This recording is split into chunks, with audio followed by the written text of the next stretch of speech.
ஆதியுள் ஆலடி அமர்ந்து மாதர்க்கு ஆகமம் சொல்லி மேதினி வந்து ராமனுக்கு வேத நீதியும்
सम्यक् भूषितं वा तत किं गात्रं भस्माच्छादितं वा तत किं रुद्राक्षादि सन्धृतो वा तत किं येन स्वात्मानैव साक्षात् कृतो भूत् क्षेत्रं च स्थानं नित्यानन्दप्राप्तं शरणागतं नित्यपादारविन्दं क्षेत्रं च स्थानं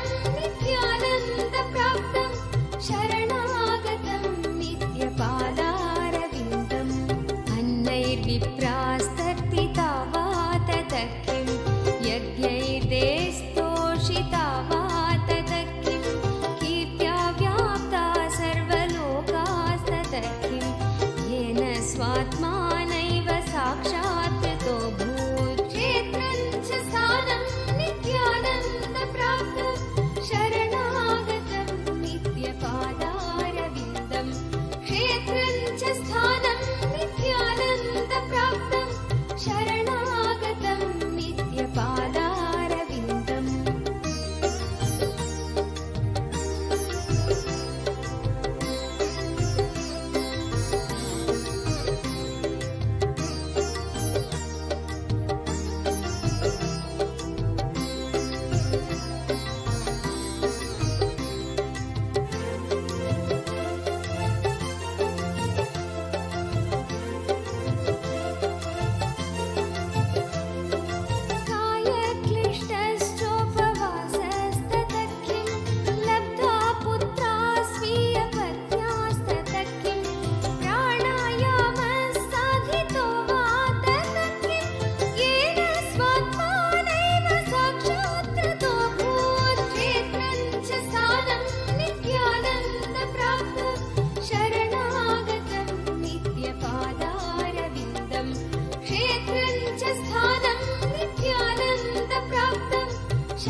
அண்ணாமலை தந்த ஆண்டவனே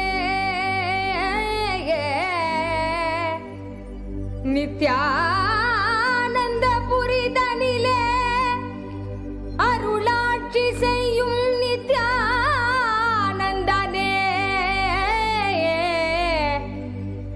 ஞானச்சுடரே தியான திருவுருவே நித்யா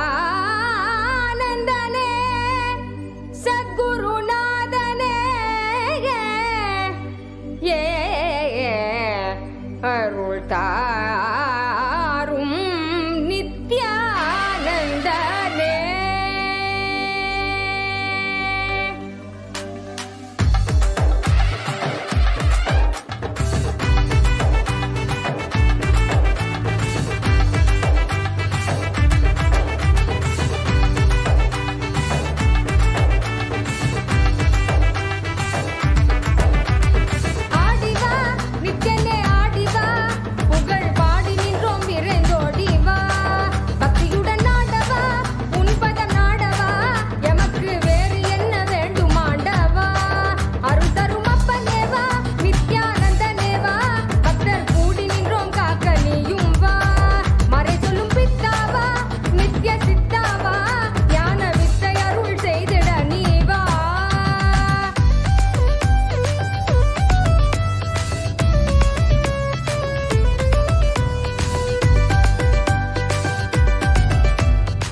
நித்யானந்தனாக வந்தாய் நீ. கர்மம் நீக்க நித்யானந்த ஸ்புரணம் தந்தாய் நீ. தர்மம் காக்க நித்யானந்தனாக வந்தாய் நீ. கர்மம் நீக்க நித்யானந்த ஸ்புரணம் தந்தாய் நீ. அம்மையப்பனாக உலகை ஆளுகின்றாய் நீ. உன் சொற்கள் ஞான சத்தியங்கள் யாவும் கேட்க மக்கள் கூடும் கொண்டாட்டம், தெய்வீக கொண்டாட்டம், நித்யானந்த ஸ்புரண ஆனந்த கொண்டாட்டம். அருள் தரும் அப்பனேவா நித்யானந்தனேவா, நித்யானந்த ஸ்புரணம் அருள நீயும் வா.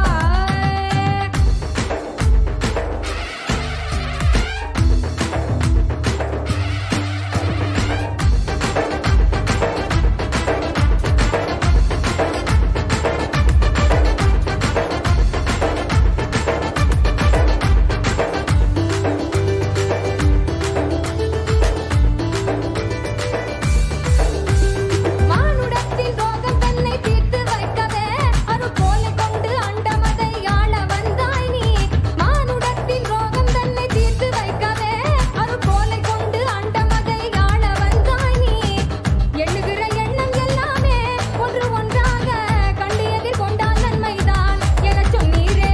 பொங்கி வரும் கங்கை என்றாலும் அலை அழியிலே சங்கமிக்கும் நியதி போலவே இந்த புவியிலே பிறவி பலமும் எடுத்து உலக வலையில் உணர்ந்து திரிந்து முடிவில் நித்திய குருவின் பதங்கள் என்னும் பிரபஞ்ச கத்தி தன்னில் சேரும் கொண்டாட்டம், தெய்வீக கொண்டாட்டம், நித்யானந்த ஸ்புரண ஆனந்த கொண்டாட்டம். அருள் தரும் அப்பனேவா நித்யானந்தனேவா, பக்தர் கூடி நின்றோம் காக்க நீயும் வா. அருள் தரும் அப்பனேவா நித்யானந்தனேவா, நித்யானந்த ஸ்புரணம் அருள நீயும் வா.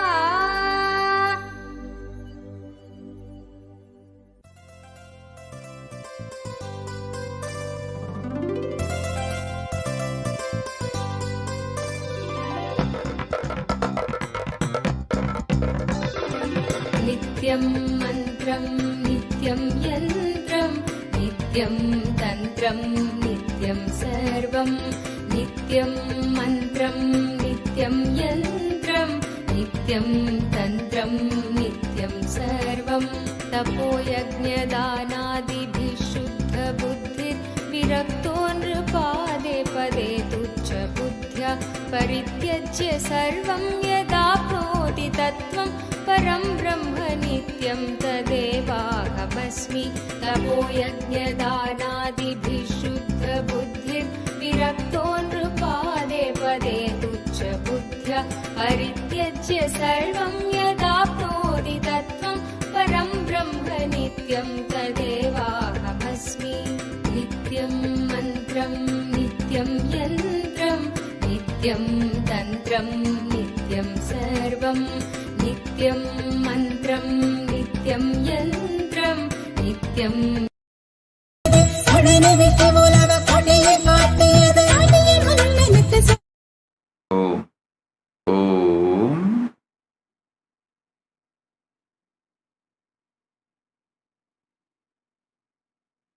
as the ultimate manifestation of Paramashiva's Guru Murthy and Ashwaruda Murthy, I liberate you all from all pain and sufferings, delusions and maya. Today I shower all of you with the power of anugraha. Anugraha. Anugraha.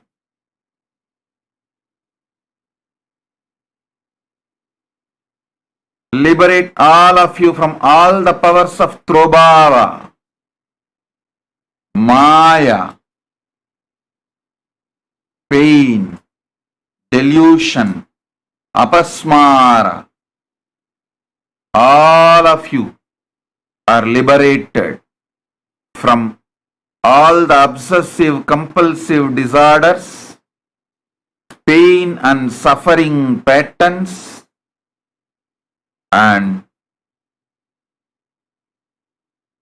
I bless you all with the powers of Kamacharitvam, means manifesting whatever you want, and Yegasandagrahyam, just by listening once, ability to repeat.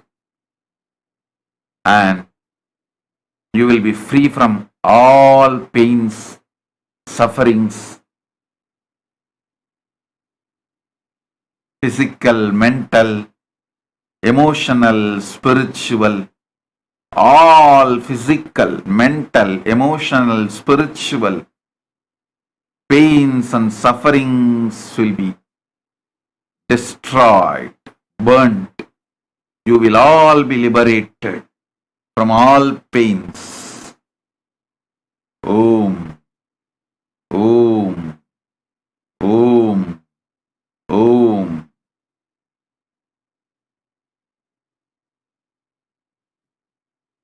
Om.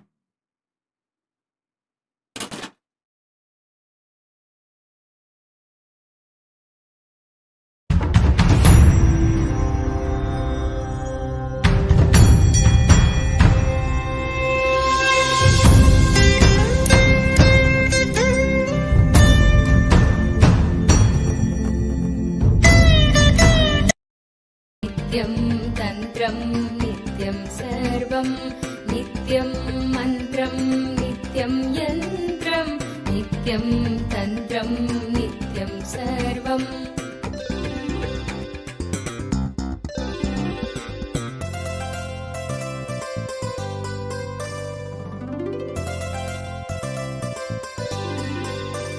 निषेधे कृते नेति नेतीति वाक्ये समाधिस्थितानां यदा भाति पूर्णम् अवस्थात्रयातीतम् अद्वैतमेकं परं ब्रह्म नित्यं तदेवाहमस्मि निषेधे कृते नेति नेतीति वाक्ये समाधिस्थितानां यदा भाति पूर्णम् अवस्थात्रयातीतम् अद्वैतमेकं परं ब्रह्म नित्यं तदेवाहमस्मि नित्यं मन्त्रं नित्यं यन्त्रं नित्यं तन्त्रं नित्यं सर्वं नित्यं मन्त्रं नित्यं यन्त्रं नित्यं तन्त्रं नित्यं सर्वम्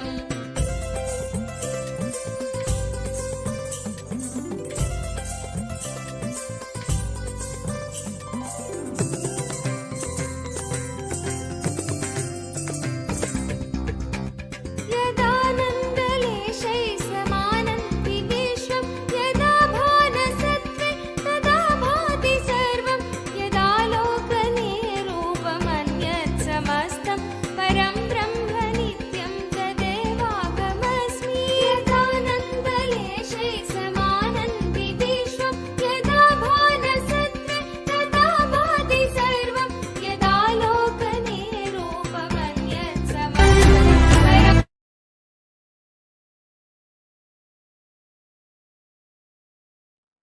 Om, Om, Om, Om,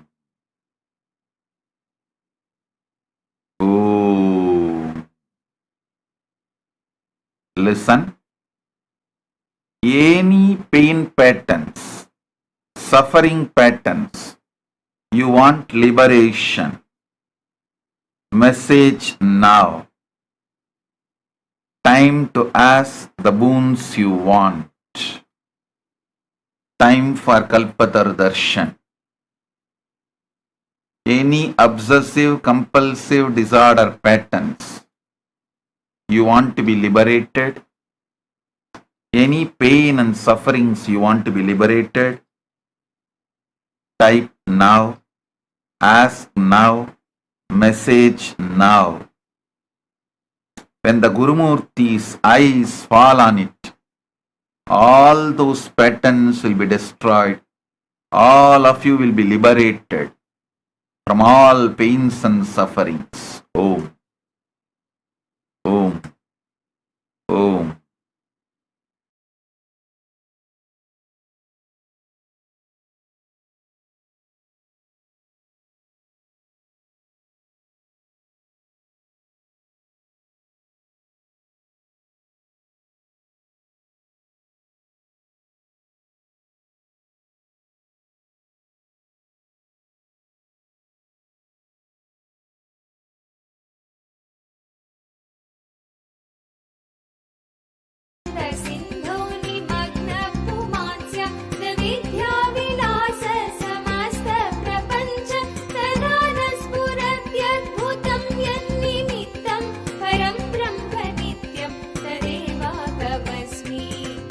नित्यं मन्त्रं नित्यं यन्त्रं नित्यं तन्त्रं नित्यं सर्वं नित्यं मन्त्रं नित्यं यन्त्रं नित्यं तन्त्रं नित्यं सर्वम्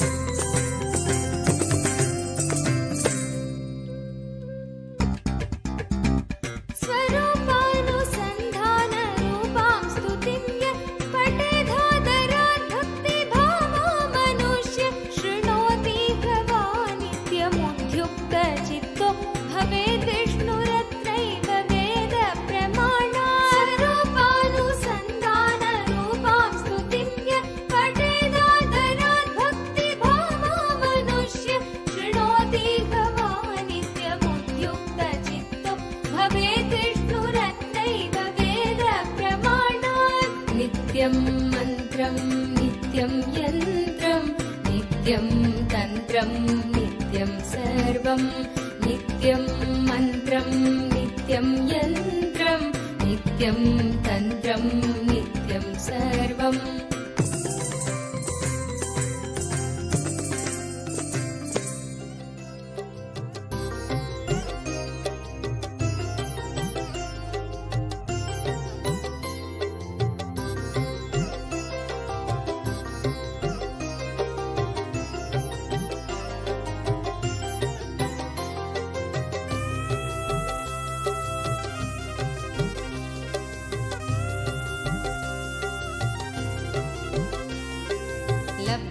विद्या राजमान्या ततः प्राप्ता सम्पत् प्रभवाढ्या ततः भुक्ता नारी सुन्दराङ्गी ततः येन स्वात्मानैव साक्षात् कृतो भूत् क्षेत्रं च स्थानं नित्यानन्दप्राप्तं शरणागतं नित्यपादारविन्दं क्षेत्रं च स्थानं नित्यानन्दप्राप्तं शरणागतं नित्यपादारविन्दं केयूराध्यैर्भूषितो वा ततः कौशेयाध्यैरावृतो वा ततः तृप्तो मृष्टान्नादिना वा ततः येन स्वात्मानैव साक्षात् कृतो भूत् क्षेत्रं च स्थानं नित्यानन्दप्राप्तं शरणागतं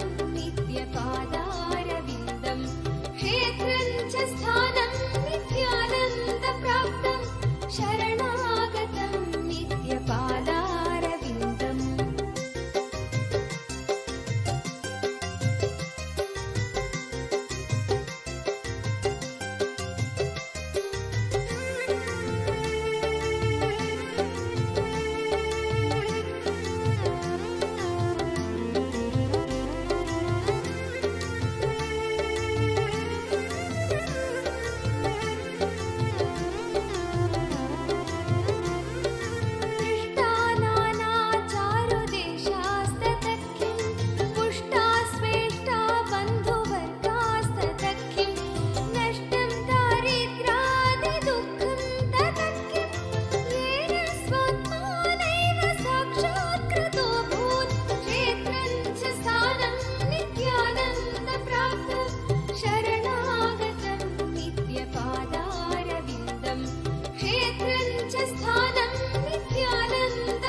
वस्त्रं सम्यक् भूषितं वा ततः किं गात्रं भस्माच्छादितं वा ततः किं रुद्राक्षादिसन्धृतो वा ततः किं येन स्वात्मानैव साक्षात्कृतो भूत् क्षेत्रं च स्थानं नित्यानन्दप्राप्तं शरणागतं नित्यपादारविन्दं क्षेत्रं च स्थानं नित्यानन्दप्राप्तं शरणागतं नित्यपादारविन्दम् अन्नैर्विप्रास्तर्पिता वा ततः किं यज्ञैर्देस्तोषिता वा ततः किं कीर्त्या व्याप्ता सर्वलोकास्ततः किं येन स्वात्मानैव साक्षात्कृतो भूत् क्षेत्रं च स्थानं नित्यानन्दप्राप्तं शरणागतं नित्यपादारविन्दं क्षेत्रं च स्थानं नित्यानन्दप्राप्तं शरणागतं नित्यपादारविन्दम्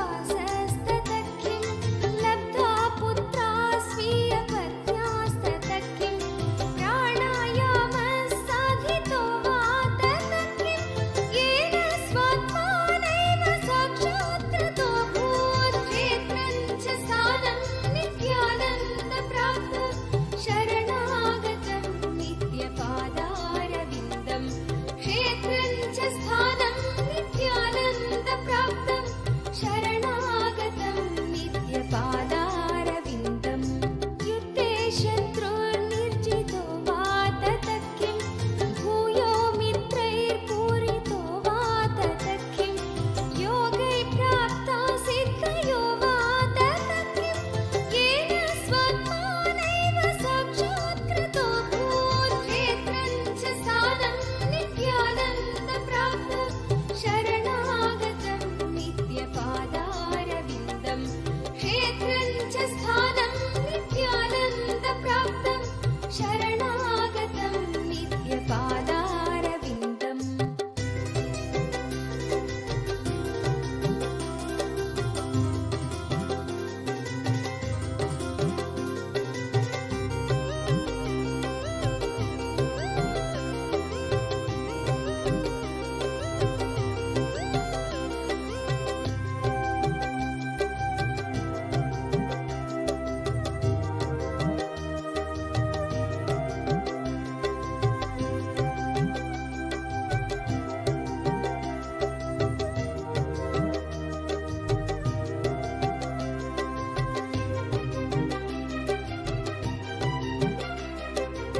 अब्धिपद्भ्यां लङ्घितो वा ततः किं वायुकुम्भे स्थापितो वा ततः किं मेरुपाणाबुद्धृतो वा ततः किं येन स्वात्मानैव साक्षात्कृतो भूत् क्षेत्रं च स्थानं नित्यानन्दप्राप्तं शरणागतं नित्यपादारविन्दं क्षेत्रं च स्थानं नित्यानन्दप्राप्तं शरणागतं नित्यपादारविन्दम् श्वेलपीतो दुग्धवद्वा ततः किं वह्निर्जग्धो लाजवद्वा ततः किं प्राप्तश्वारपक्षिवत्खे ततः किं येन स्वात्मानैव साक्षात्कृतो भूत् क्षेत्रं च स्थानं नित्यानन्दप्राप्तं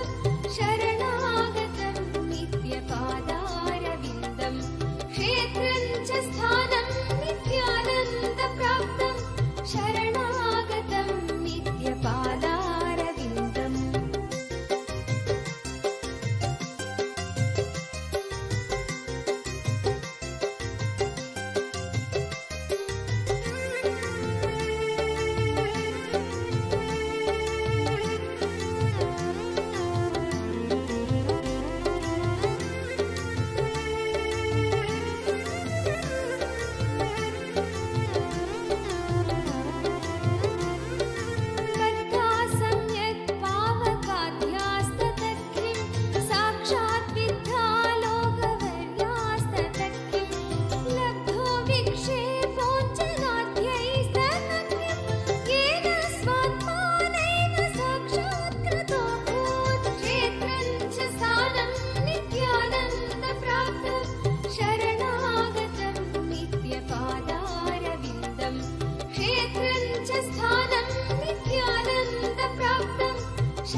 नित्यपादारविन्दम्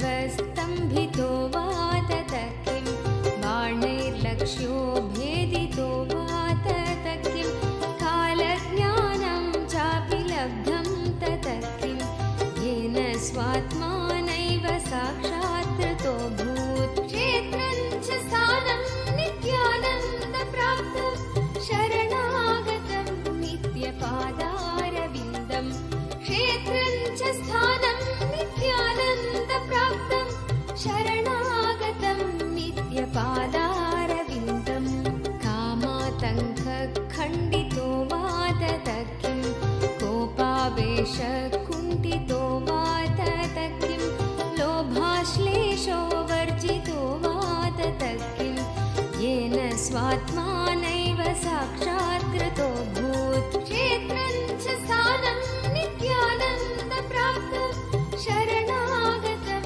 नित्यपादारविन्दम् क्षेत्रं च स्थानं नित्यानन्दप्राप्तं शरणागतं नित्यपादारविन्दम्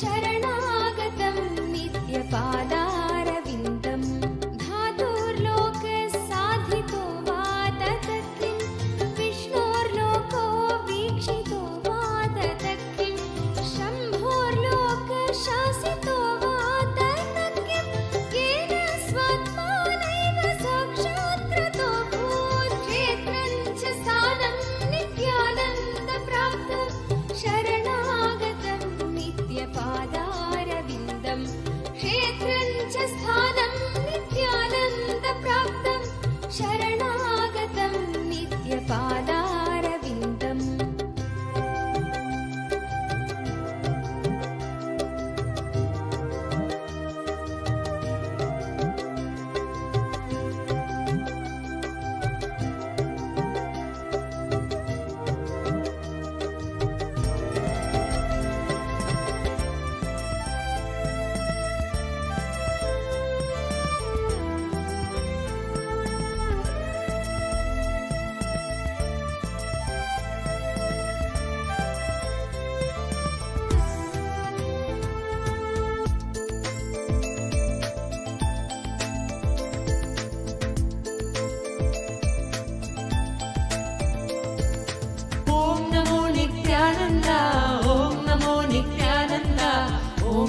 नित्यानन्द ॐ नमो नमो ॐ नमो नित्यानन्द ॐ नमो नित्यानन्द ॐ नमो नित्यानन्द ॐ नमो नमो सदा बालरूपापि विघ्नाद्रिहन्त्रि महादन्ति वक्त्रापि पञ्चास्य मान्या विधीन्द्रादिमृग्या गणेशाभिधामे विधत्तां श्रियं कापि कल्याणमूर्ति न जानामि शब्दं न जानामि चार्थं न जानामि पद्यं न जानामि गद्यं चिदेकाषडास्या हृदि द्योतते मे मुखानि सरन्ते गिरश्वापि चित्रम्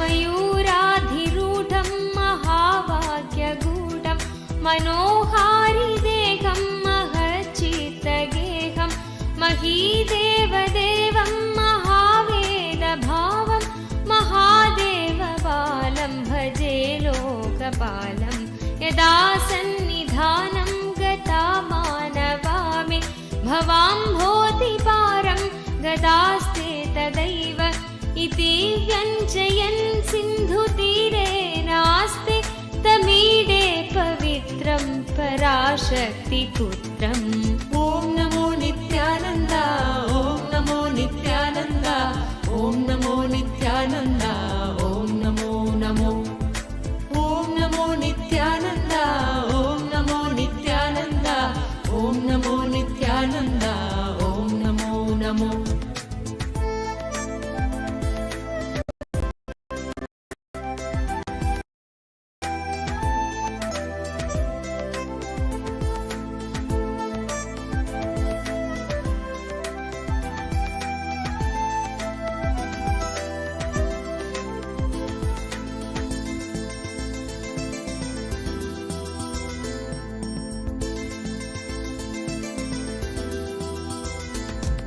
यथाब्धेस्तरङ्गालयं यान्ति तुङ्गा तथैवापदसन्निधौ सेवतामे इति वोर्मि पङ्क्तिर्नृणां दर्शयन्तं सदा भावये हृत्सरोजे गुहं तं गिरौ मन्निवासे नरायेऽधिरूढा तदा पर्वते राजते ते धिरूढा इति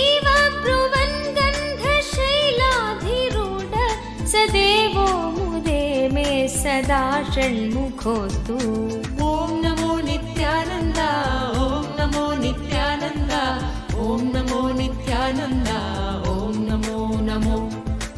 ॐ नमो नित्यानन्द, ॐ नमो नित्यानन्द, ॐ नमो नित्यानन्द, ॐ नमो नमो।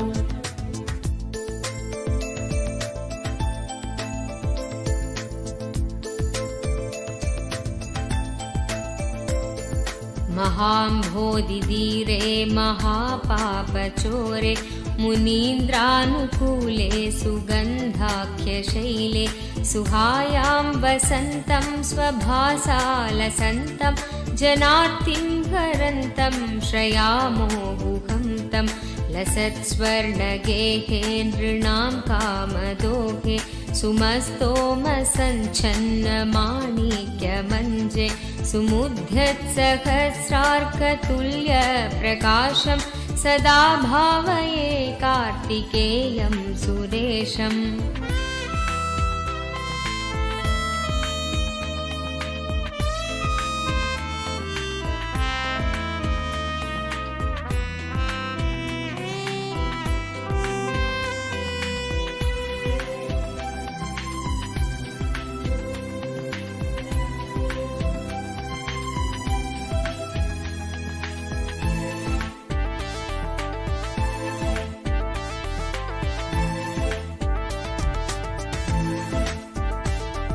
रणद्धं सखे मञ्जुले द्यन्तशोणे मनोहारि लावण्यपीयूषपूर्णे मनः षट्पदो मे भवल्केशतप्त सदा मोदतां स्कन्दते पादपद्मे सुवर्णाभदिव्याम्बरैर्भासमाना कणत्किङ्किणी मेखला शोभमाना लसद्धेमपट्ठेन विद्योतमाना कटिं भावये स्कन्दते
सर्वदा सानुरागं विधौ क्लिप्तदण्डान् स्वलीलाधृताण्डान् निरस्ते भशुण्डान् द्विषत्कालदण्डान् हतेन्द्रारिषण्डान् जगत्राणशौण्डान् सदा ते प्रचण्डान् श्रये बाहुदण्डान्।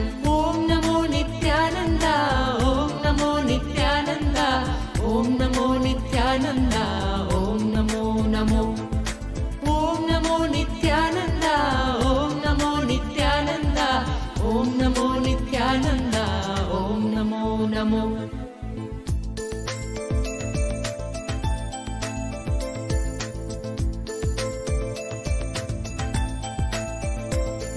सदा शारदा षण्मृगाङ्कायदि स्युः सुमुध्यन्त एव स्थिता श्वेत्समन्तात् सदा पूर्णबिम्बाकलङ्गैश्च हीना तदा त्वन्मुखानां भ्रुवे स्कन्दसाम्यं स्फुरन्मन्दहासैः स हंसानि सञ्चत् कटाक्षावलीभृङ्गसङ्घोज्ज्वलानि सुधास्यन्ति बिम्बाधराणि शसूनो तवालोकये षण्मुखाम्भोरुहानि।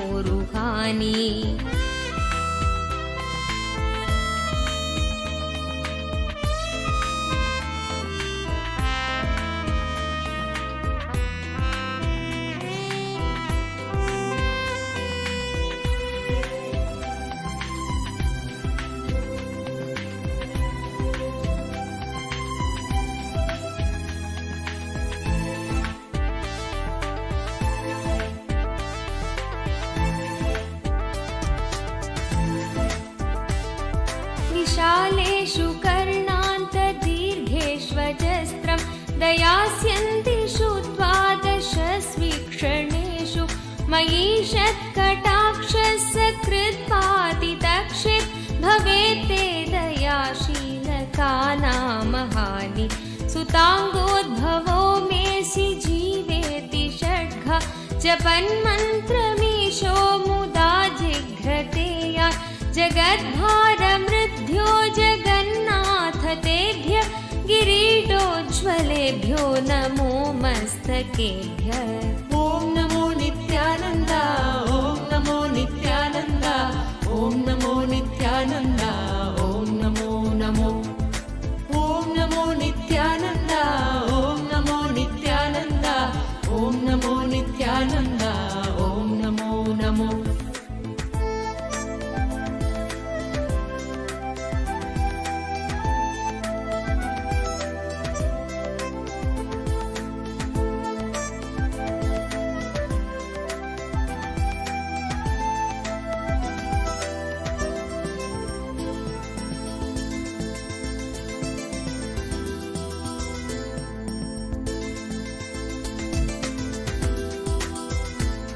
स्फुरद्रत्नकेयूरहाराभिराम श्वलत्कुण्डलश्रीलसत्खण्डभाग कटौपीतवासाकरे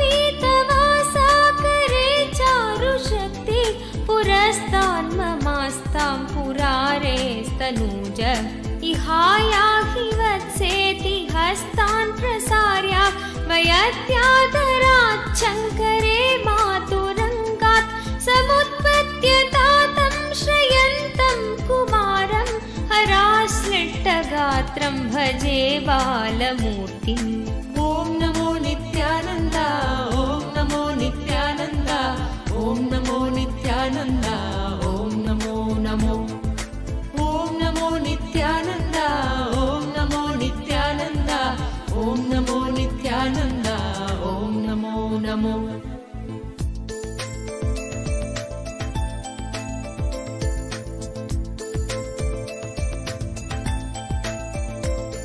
कुमारेश सूनो गुहस्कन्दसेना पते शक्तिपाणे मयूराधिरूढ पुलिन्दात्मजाकान्तभक्तार्तिहारिं प्रभो तारकारे सदा रक्ष मां त्वं प्रशान्तेन्द्रिये नष्टसङ्गे विचेष्टे कफोद्घारिवक्त्रे भयोत्कम्पि गात्रे प्रयाणोन्मुखे मय्यनाथे तदानि धृतं मे दयालो भवाग्रे गुहत्वम्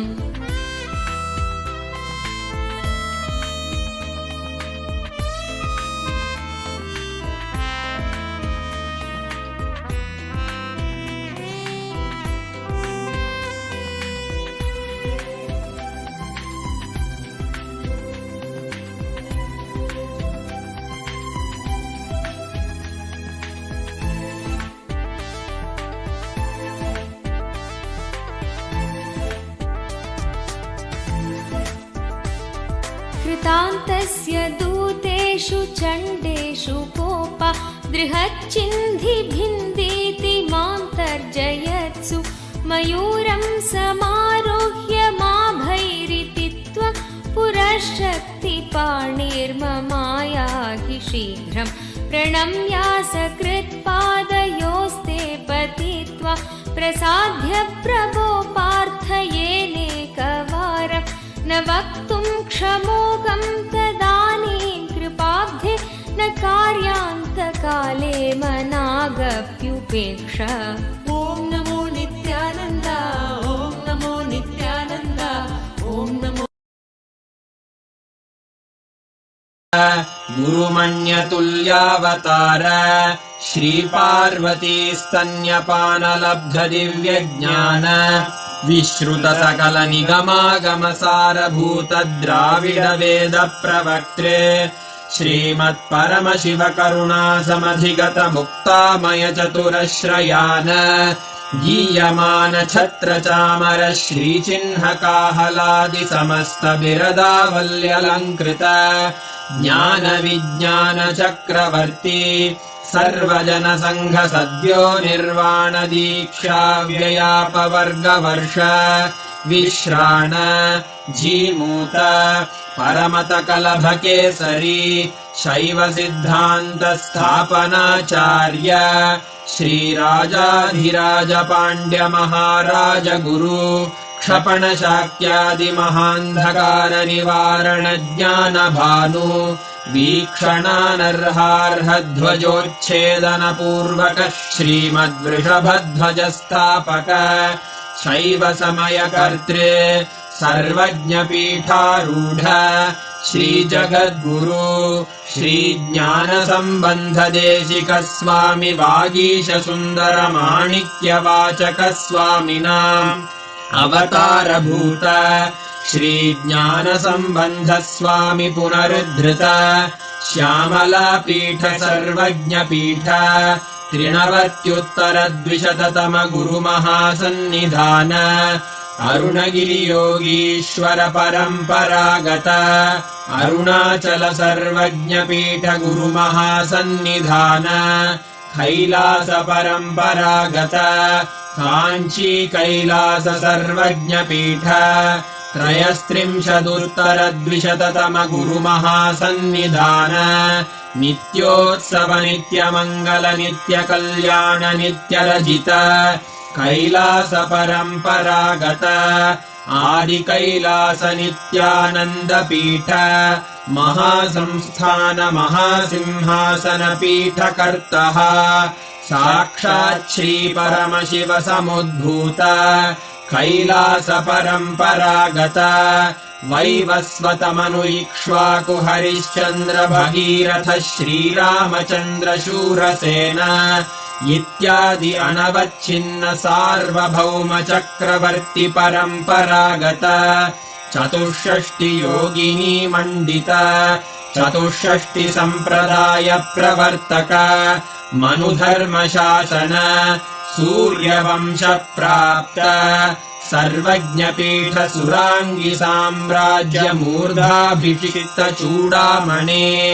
साक्षात् श्री परमशिव समुद्भूत कपिल महागुरु पुनरुद्धृत महानिर्वाणि पीठ अष्टोत्तर सहस्र श्री महामंडलेश्वर साक्षात् श्री परमशिव सिंहासनाभिषिक्त समस्त गणनायक श्री महागणपति समारंभ अनवच्छिन्न पीठाधीश्वर गुरुपरम्परा प्राप्त अटलपीठ अष्टोत्तरसहस्रतम अष्टोत्तरसहस्र श्री अटलपीठाधीश्वर धर्ममुक्तिस्वर्गपुरस्वर्णपीठ त्रयोविंश गुरुमहासन्निधान कैलासपरम्परागत आदिपीठ सर्वज्ञपीठ जगद्गुरो श्रीकैलास पुनरुद्धारक श्रीकैलास परमाचार्य श्रीमत्परमहंस परिव्राजकाचार्यवर्य सच्चिदानन्द प्रणवस्वरूप श्रोत्रिय ब्रह्मनिष्ठ श्रीमज्जगद्गुरु श्रीलश्री भगवच्छ्री नित्यानन्द परमशिव श्री ज्ञानसम्बन्ध देशिक परमाचार्य स्वामिन् अत्रागत्य परिपाल्य च अस्मान् विज्ञानवितरणेन विजयी भव जय जय।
Just the messages of gratitude flooding in each and every room shows how excited and how much you all enjoyed the darshan. And especially in this form, Swamiji was just so beautiful, right? Ma Priyatma Surupni saying, yes. Okay. Actually, this is one of the most auspicious forms. Please understand, today all of you have been initiated into Paramashiva Ananda. And this means today all of us have received the blessings to be liberated from any obsessive, compulsive, reactionary patterns that we carry inside of us. So how did you all enjoy the darshan?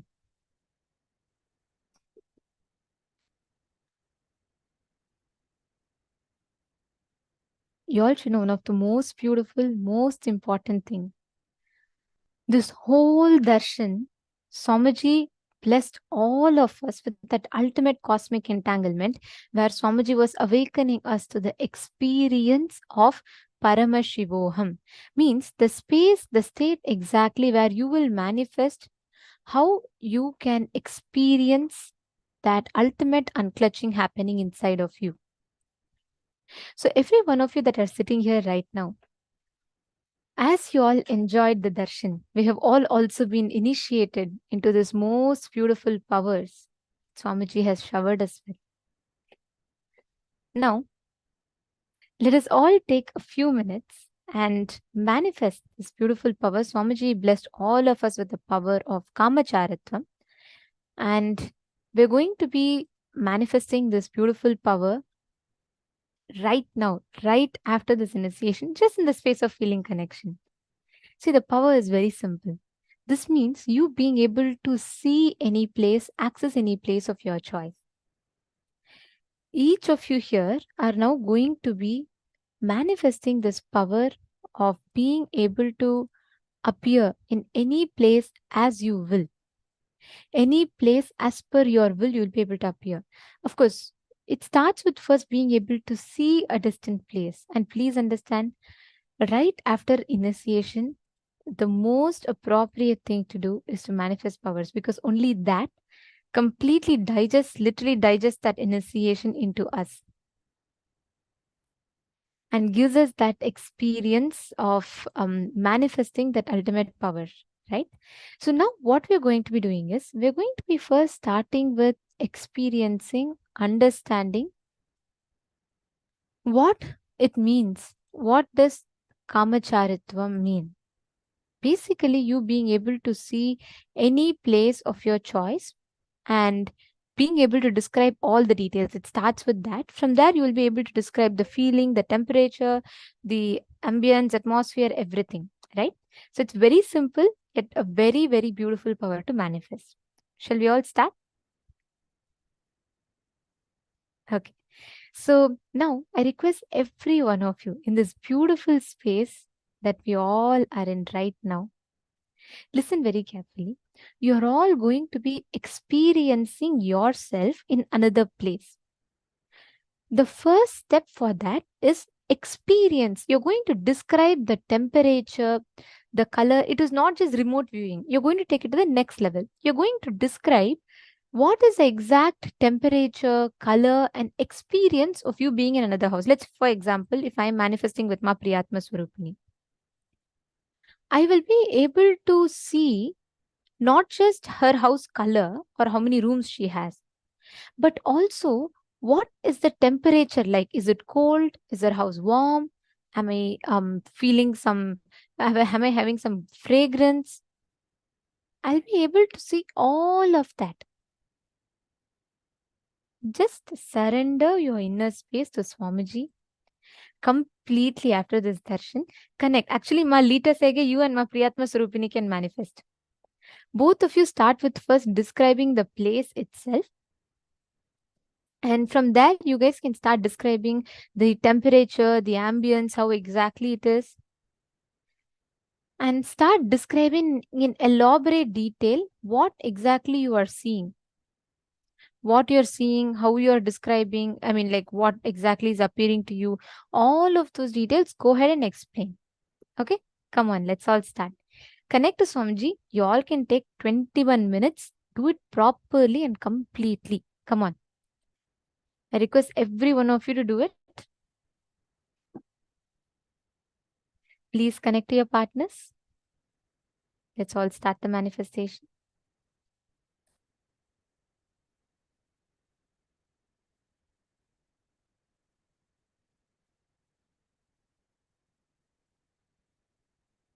One of you to sincerely connect to a partner, and please do this. Do not skip this manifestation. It's a very, very powerful one. Please start. Paramashivoham. Om Nithyananda Paramashivoham. Om